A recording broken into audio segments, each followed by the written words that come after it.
Well, good morning, everybody. Another good weekend for us all. Um, for those of you in the U.S., it might be a 3-day weekend. We're celebrating Indigenous Peoples Day on Monday, so hope you enjoy that and uh, have a good time, okay? Today we're going to talk about the global winds. I wanted you to see some detailed information about global winds. It seems to be a big topic these days on YouTube with flat earthers. So this gives you an idea of how the global winds actually work, the way that it all comes together. So uh, that's what I wanted to do for you today. I hope you enjoy it, and here it comes.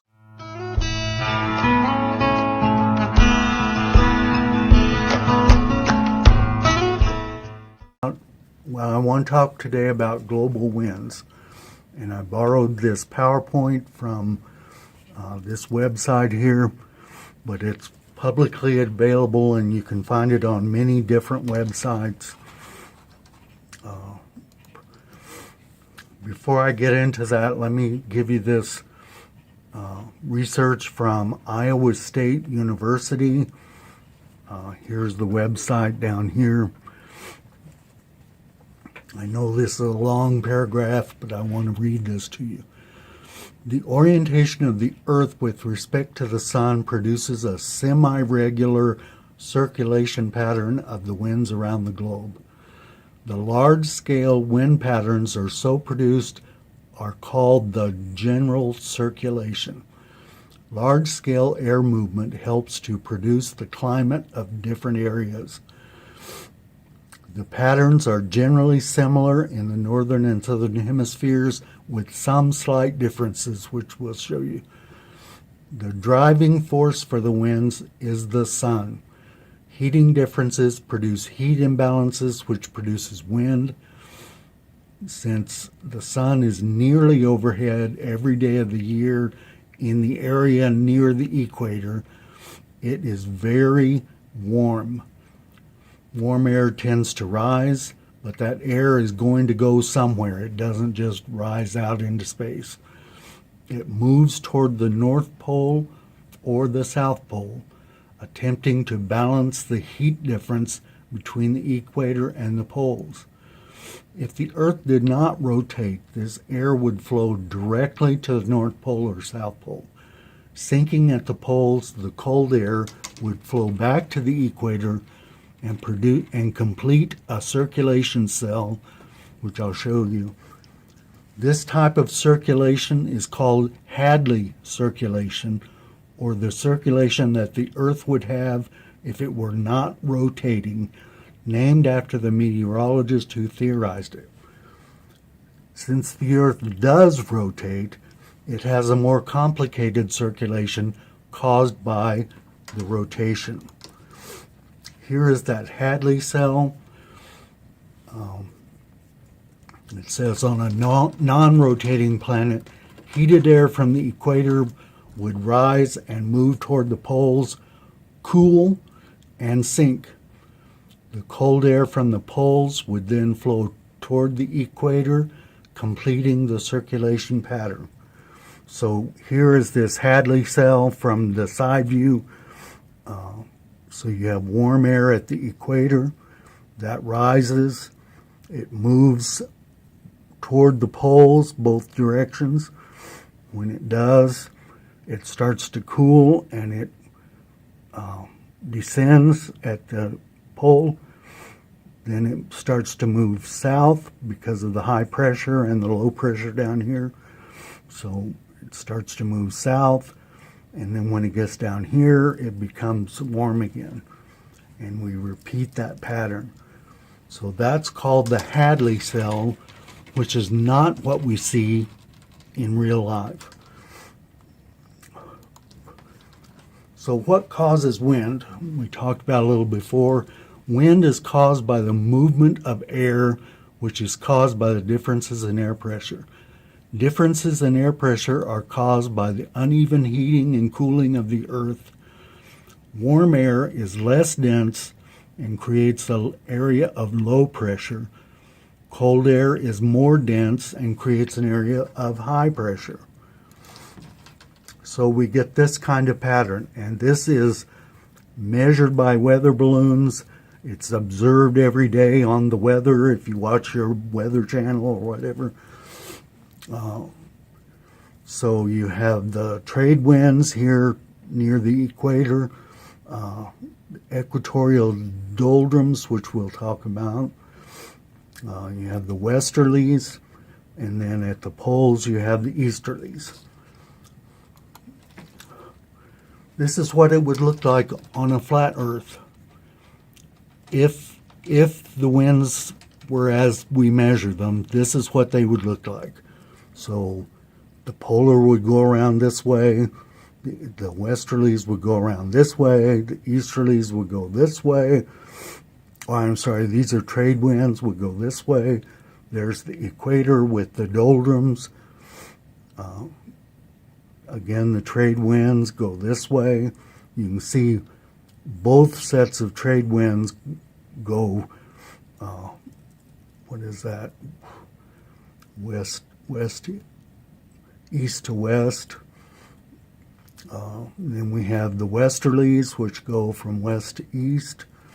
And then at the South Pole, we also have easterlies, which go from east to west. I couldn't draw those in because of PowerPoint. So you see, we have kind of a mess here. There is no explanation for why the winds would switch directions at certain points. There's no explanation for why at the equator we have the doldrums, or why the winds swap directions in the southern hemisphere. So if anybody knows how to do that, I hope you'll let me know. Trade winds. So in the middle here we have the trade winds. They all move from east to west. In the northern hemisphere, they move from northeast to southwest. In the southern hemisphere, they move from southeast to northwest. Our westerlies, right here, so they move from west to east. And again, in the northern hemisphere, it's from southwest to northeast. In the southern hemisphere, it's from northwest to southeast. The polar easterlies, those go from east to west in both hemispheres.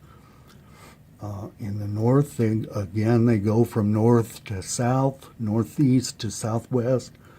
In the southern hemisphere, they go from southeast to northwest.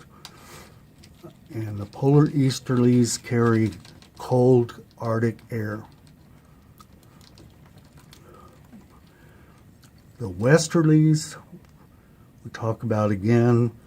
The westerlies are between 30 and 60 degrees latitude. They flow toward the poles from west to east. Like we talked about before, they flow in a different direction in the north hemisphere than they do in the southern hemisphere. This affects the weather in the United States. This is where I live. And almost every day on the weather, they talk about the west winds flowing from southwest to northeast. Occasionally there are local low pressure areas or whatever that cause differences, but the prevailing winds are from southwest to northeast. The trade winds, winds that blow from 30 degrees to almost the equator. These winds are named for the fact that these winds move sailors across the Atlantic Ocean from Europe to the Americas. And so you remember Columbus, Magellan, all these guys, they went from east to west using the trade winds.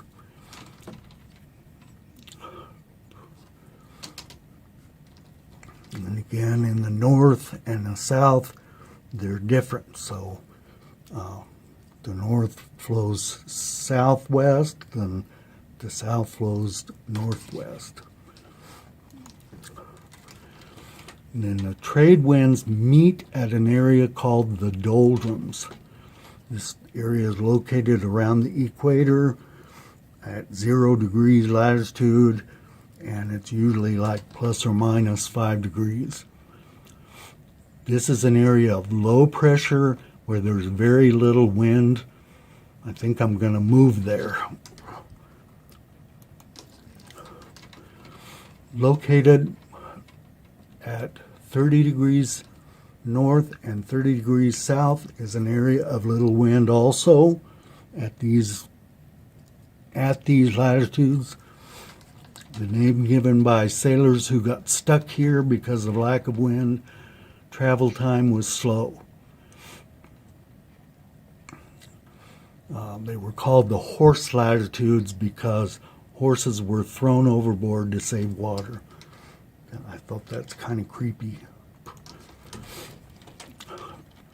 The curving of winds due to the Earth's rotation is called the Coriolis effect. I know most of you flat earthers don't believe in the Coriolis effect, but because of this Coriolis effect, winds curve to the east and west. Winds traveling north curve to the right or east. Winds traveling south curve to the left or west. This always happens, and again, it's because of the Coriolis effect, which is because the Earth is rotating.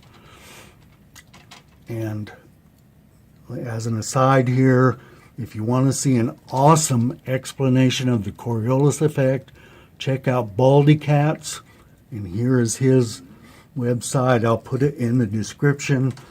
I really want you to go there and watch that. While you're there, be sure to like and subscribe. The jet stream, we always hear about this jet stream. These are narrow belts of high-speed winds that blow in the upper troposphere and lower stratosphere. Unlike global winds, jet streams do not follow regular paths. Knowing the path of the jet stream can help airline pilots travel faster as they ride the jet stream. Here once again, you flat earthers, you're always talking about how shouldn't planes be able to go faster going east than they do going west? Well, lo and behold, it works that way. Meteorologists can track a storm if they know the location of the jet stream. Here are the local winds. Local winds move short distances and can blow from any direction.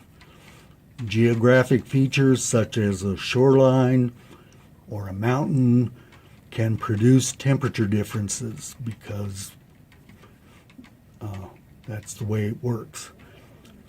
You can have a sea breeze, a land breeze, a mountain breeze, or a valley breeze. And that's not really the scope of this video, but we can talk about those later. And that's all I have for today. Again, be sure and go check out Baldy Cats.